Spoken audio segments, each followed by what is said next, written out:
And this is Cut to the Chase. My special guest today is Dr. Gerald Horne, teaches at the University of Houston. If I'm wrong, just let me know. Uh, I don't know how you're handling this whole Texas fiasco, but hopefully you won't be gerrymandered out. Uh, but, but I received something from you that was it was interesting, but at the same time troubling. You sent out some information regarding the plane crashes in Africa of many of the presidents and diplomats. Now, as you know, this is Black August, so we commemorate the brothers who have been in prisons, who've been killed in this fight. And the United States has been fighting against so many people around the world, here in the States and abroad. So maybe you could explain that. I'm going to bring it up so you could look at it and let me see, share this and talk about what was your first reaction when you saw this, or did you do the research? No, I didn't do the research. I get so many messages. I can't even recall who sent it to me. But before I get into the meat of our discussion, or the substance, excuse me, of our discussion, let me also say that it's rather curious that the leader of Panama in the early 1980s, Omar Torrijos, also perished in a plane crash of very suspicious origin.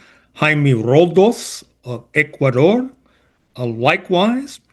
But let me focus for the time being on Samora Machel, the leader of Frelimo, the Front for the Liberation of Mozambique, the African nation in the southeastern part of the continent, not far distant from South Africa, not far distant from Zimbabwe, and also the first leader of independent Mozambique coming to independence in 1975. It's approximately 1983 that he perished in a highly suspicious airplane crash. I should also mention that aboard the flight with him was one of his top aides, top comrades, Carlos Lobo. And I mention him because he attended the University of Cal State Long Beach before going back home to Southeast Africa.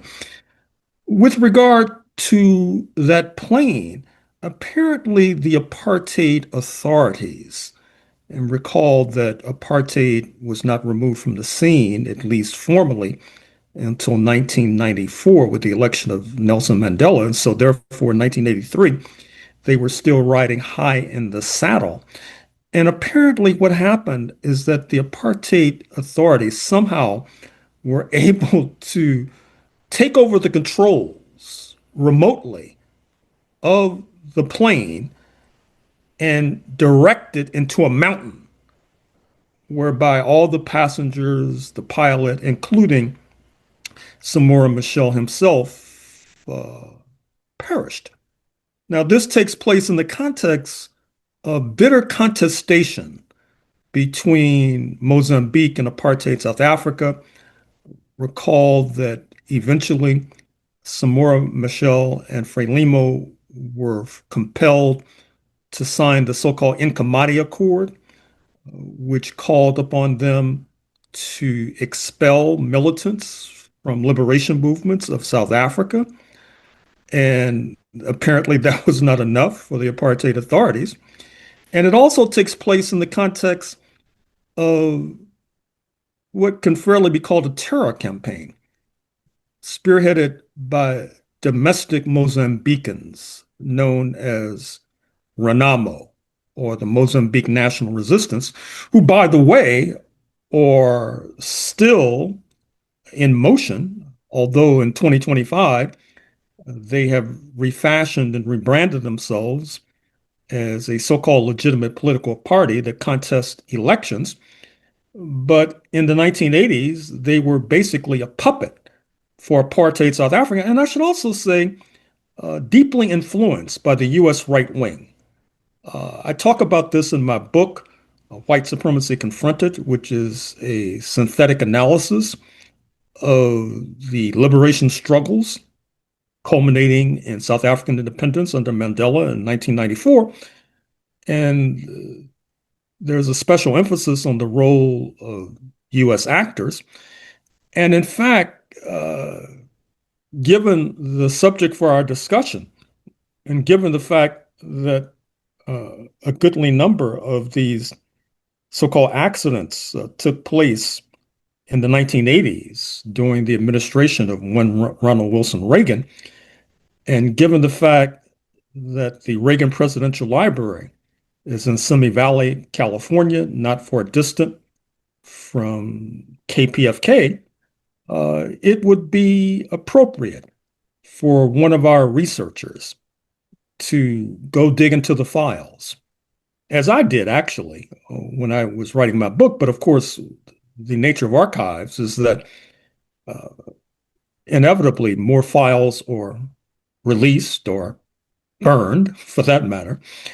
And there might be files that are now available that were not available some years ago when I was doing my research.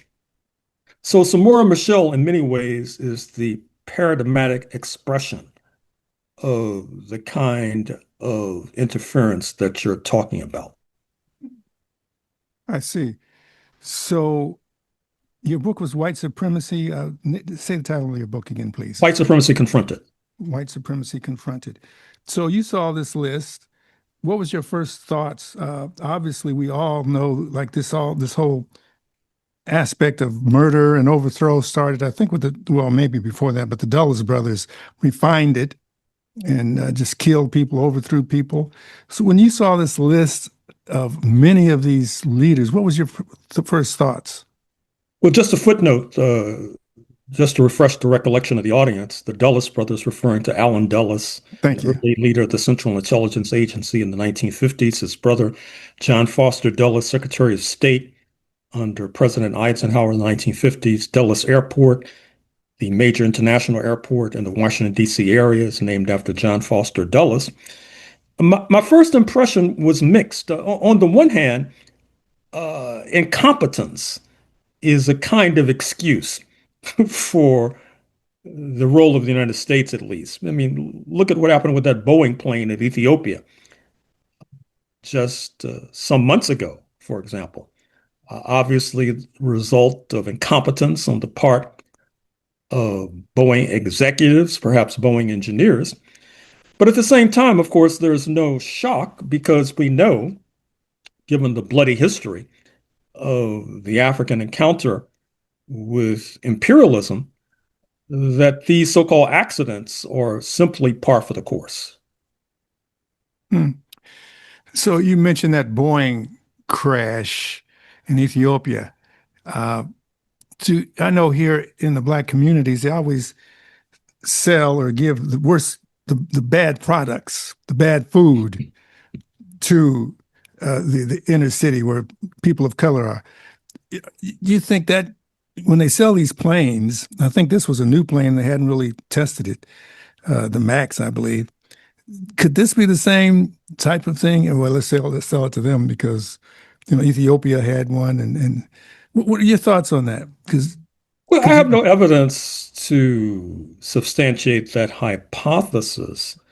On a more positive note, your audience should be made aware of the point that Ethiopian Airways is probably the leading carrier on the African continent, one of the leading carriers globally. And in fact, uh, it's in the process of expanding because The Economist, the British weekly, just did a piece talking about flying, say, from one section of West Africa to another section. It's very difficult, not to mention highly expensive. Oftentimes, you have to fly to Europe. If, say, you're flying from Freetown to Lagos, Nigeria, Freetown, Sierra Leone to Lagos, you may have to fly to Europe and then fly back to Lagos. Well, with Ethiopian Airways and their attempt to knit together the continent on the basis of aviation, that will be less possible. And I should also say that, as I point out in my book, Storming the Heavens, uh, Ethiopian Airways, which came into existence during the early stages of commercial flight, was boosted into being by a number of Black American pilots, including John Robinson, uh, who opens my book because he was the pilot in the 1930s for the man then known as Imperial Majesty Haile Selassie during the time of the Italian fascist invasion, and went on to stay in Ethiopia. And when he died, perversely in a plane crash in the 1950s, the streets were filled with mourners in Addis Ababa because of the signal contribution he had made to Ethiopian development. Right. And Colonel John Robinson actually taught the Ethiopian uh, pilots how to fly. And I just have to say, I actually flew on the John Robinson plane from Ghana to Ethiopia, the one named after John Robinson. I was so excited about that. But here you saw all this list of people who were assassinated, or not well, it could be called assassination, died in plane crashes and helicopter crashes. Did you notice any thread as far as their political ties, or you mentioned Samora Machel? Did you notice anything about them that could lead to their assassinations? Of course, all this is speculation because we don't know. Uh, but yeah, also I think Mickey Leland, who was a congressman from Texas, died in a plane crash in Ethiopia in the 80s. Well, it's a mixed bag. Recall what happened tragically April 6, 1994, when the president of Rwanda and the president of neighboring Burundi both died in a rather suspicious crash, which in some ways helped to trigger the genocide in Rwanda, uh, a genocide that was one of the bloodier in human history. In terms of helicopter crashes, there was just another interesting helicopter crash took place in Ghana just a few days ago that wiped out some of the top leaders. Fortunately, not the president. Now, of course, another way to look at these crashes is seeing them in a way as an emblem of underdevelopment. That is to say, that oftentimes when there are these helicopters and planes that are purchased, it is possible, per your earlier comment, that those who sell these planes do not necessarily provide understanding of the way these vehicles need to be serviced, for example. Perhaps the parts and other sophisticated machinery that is sold to them is not up to par.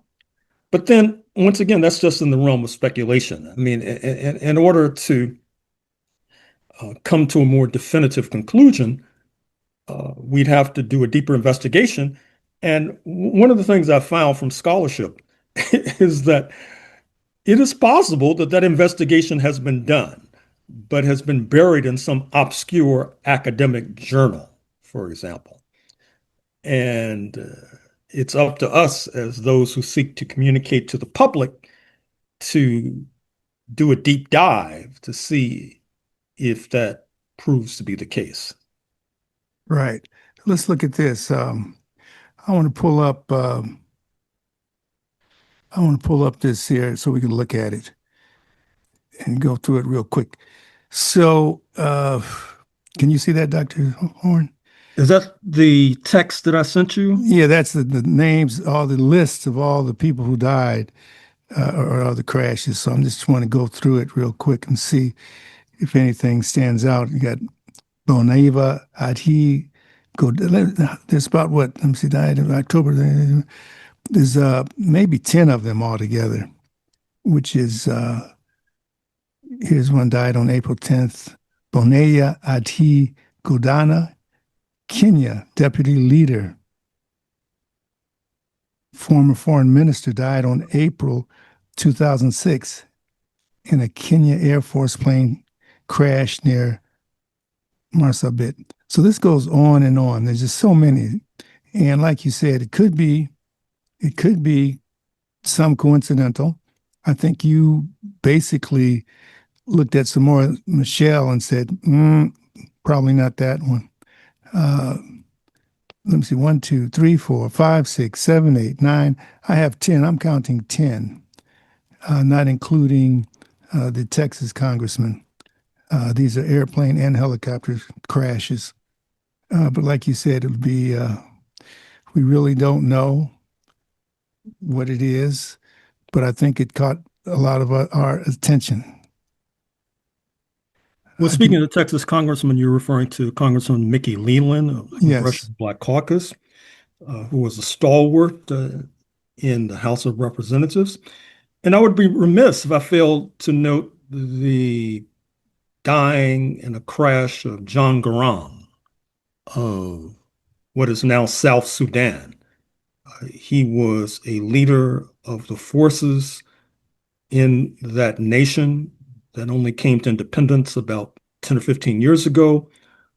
Uh, he was academically trained, interestingly enough, in the United States of America. And certainly, it's fair to say that South Sudan, which is still racked with conflict, continues to miss his leadership. right, right. Let me just say this. We know that the United States has attacked organizations, individuals, this being Black August. And so it's not out of the norm for maybe some of these accidents not to be accidents. So that's why it brings us, and they do work on different things. We know they outright kill people with no remorse. But like it's hard to sometimes tell because they try to hide it under different aspects. I know there was a movement in the United States called the Mata movement. Mata was picking up a lot of ground. It was big. Uh, the the man who headed it up was Ken Bridges. Now, at the time of Mata, all of a sudden, this sniper came on the scene and was killing people. And the last one to be shot in Maryland was Ken Bridges. And then all of a sudden, they found the sniper, and that ended Mata. So we know what COINTELPRO said. We know what all these, we know what's going on, but we don't have hardcore evidence. So some of these could have been accidents, like you said. But then again, some of them may be intentional. But with the geopolitical situation now, Dr. Horne, what really irks you? What are you really upset about right now? One of the main things, I know it's a hard question, or it might not be that hard, but what are you passionate about? Are you are mad about right now? One of the main things. Well, how much time do you have? Yeah. I mean, really, I mean, come Well, on. I don't want a whole. I mean, you're brilliant, but just a couple of things. Not to go into an analytical aspect of it, but of course, people are seeing. We're all, right now on the mainstream news, most people are really upset about what's going on in Gaza with the starving of the children. Uh, I'm upset with the complicity of what I call, or what many call, black faces in high places, not allowing radical and grassroots individuals to come on their platforms. And I see that as a part of the manipulation of what we're in now. So those are two of mine. Of course, the ongoing uh, miseducation of black students in high school. Well, I mean, first of all, there's the domestic situation in the United States with the sending of National Guard into Washington, D.C., and the threat to extend that dangerous course to other cities. Coincidentally, a number of cities where black mayors rule, including Chicago under Mayor Johnson, not only the starvation in Gaza, but I would also add the fact that the U.S. ally, the United Arab Emirates, is accused credibly of sponsoring religious zealots who are seeking to destabilize the Sahel states, Mali, Burkina Faso, Niger, Oh my goodness. doing quite significant damage. I'm thinking of the high tariffs imposed upon not only South Africa, but its neighbor Lesotho, with the recent State Department Human Rights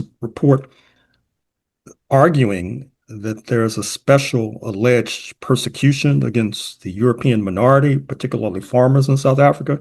Of course, at U.S. taxpayers' expense, many of them are flown across the Atlantic to a lush new life in this country, whereas the unhoused in this country continue to suffer. I mean, I could go on in this vein. So, Okay, that's beautiful. I like that. So, last question.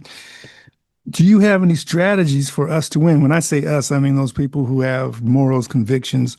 What strategies have you saw that might be used to change this momentum? well, the missing link in terms of domestic struggles here in the United States is the failure to internationalize the struggle. Oh, I mean, it's clear that in this settler colonial regime in North America, it was based on class collaboration between and amongst those of European descent, be they the working class or the 1%. I talk about this at length in my book on the 16th century, the dawning of the apocalypse, wherein this entire system of iniquity was initiated. And yet, we have many in our community who are very good at singing the blues, but apparently they haven't learned the lesson of slavery, for example, when many of our people received assistance from north of the border in Canada, from south of the border in Mexico, etc., or even the lessons of the retreat of Jim Crow in the 1950s, which came as a direct result of the fact that many in our community, including the late, great Paul Robeson, who, of course, among other things, was a Hollywood star and a concert singer and a linguist, established relations with the socialist camp and with national liberation movements in Africa and the Caribbean. And that helped to create a dynamic that led, on the one hand, to the retreat of Jim Crow, on the other hand, to an attempted marginalizing of those like Robeson. So, I mean, I've written about this at length. I speak about it whenever I'm before a microphone, but somehow the lesson has not sunk in. well, I think it will be. I think the times that we're in, the only good thing we could take out of it is that people are becoming aware, they're becoming more organized, and hopefully this craziness will fall soon. We've been talking to Dr. Gerald Horne. You could hear him also every Saturday at 11 a.m. on KPFK. He does interviews with different authors. And he is an author himself with many books. White Supremacy Confronted, as he just mentioned, Storming the Heavens. If I get messed up, just let me know. And one I really liked was the 16th century, the dawning of the apocalypse. That was a great book. He has many, many books, very educational. So check those out. Check Dr. Horne out on Saturdays at 11 a.m. Pacific time. And Dr. Horne, what can I say? You're one of my favorite intellectuals, historians, and we appreciate you so much. Thank you for inviting me. We state these facts only to let you know that those of us who are revolutionary, Pan-Africanists, is not because we love revolution. It is historically determined, and we have no alternative but to follow history and to use history for the benefit of our people.